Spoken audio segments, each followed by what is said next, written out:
Marlon Wayans is the gatekeeper, the boule. He's the embodiment of what happens when talent survives long enough to become the institution. So these aspects, Marlon Wayans was a ditty in that movie. And y'all just write the movie off like it wasn't good. I'm not getting it, folks. It was an artistic work of art. He's the embodiment of what happens when talent survives long enough to become the institution. I'll say that again. He's already been through the machine. Like, why don't I have on a team shirt? I got on the machine shirt. I would rather identify with the machine than the cogs. And now he is the machine. The relationship between him and the younger player isn't mentorship in the traditional sense. It's initiation. It's Big Brother, Dean Big Brother Almighty. Every scene between them feels less like training and more like testing some kind of psychological, physical, and sexual boundaries, constantly being blurred.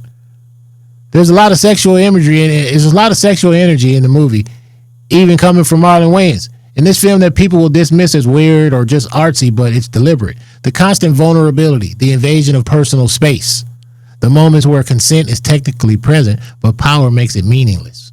That's not accidental, folks. That's about dominance and submission, dressed up as professional development. Even the drug blacked out moments matter. They don't happen to him randomly. They happen in spaces where control is already removed, where decisions are being made for him, for his own good. That's a recurring theme. You didn't ask for this, but you'll thank me later. The blood transfusion scene. This is the clearest example of that. Sundays aren't game days, they're services. The brutalist house design feeds into that too. The brutalist house design feeds into that too. Cold, fortress-like, monumental even. This isn't a home. And Marlon Wayans' character lives inside it like a high priest who's already survived the sacrifice. That's why the movie feels uncomfortable. Not scary, uncomfortable. Because it's asking a question most people don't want to sit with. At what point does greatness stop being earned and start being extracted? And how much of yourself are you expected to give up before you are allowed to belong? Whether it's pledging fraternities or getting a #1 hit rap song, I'm seeing certain parallels and reoccurring and reoccurring and reoccurring. Can't be coincidence.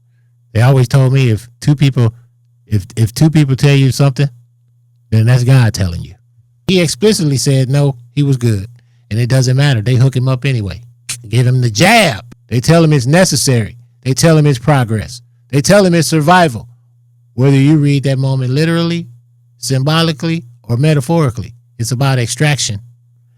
It's about taking something vital from one body and inserting it into another under the guise of legacy, performance, and greatness. It's about how far the system feels entitled to go once you decide you're an asset, or once it decides you're an asset instead of a person. The injury at the beginning, this matters because the movie tells us quietly but clearly that this path only opens after damage. He had to first be hurt. He had to be made vulnerable first. Only then could he be reshaped, rebranded, and saved. I.e. Shadur Sanders. Nope, they see he didn't need these things. That's not just sports commentary. That's a statement on how industries, especially entertainment and sports, break people down before they build them back up in a form they can control. And then there are the fans. Hey, what can I say? They didn't exaggerate too much to me on the fans by accident. They exaggerated on purpose, but these people aren't supporters. They're disciples, camped outside the house like it's a shrine, painted faces, dead eyes, no individuality, just loyalty and rage. When the SUV pulls up to the house and the woman spit on the window, she screamed, "We don't want you." It's religious rejection, apostasy. Football isn't entertainment to them. It's worship.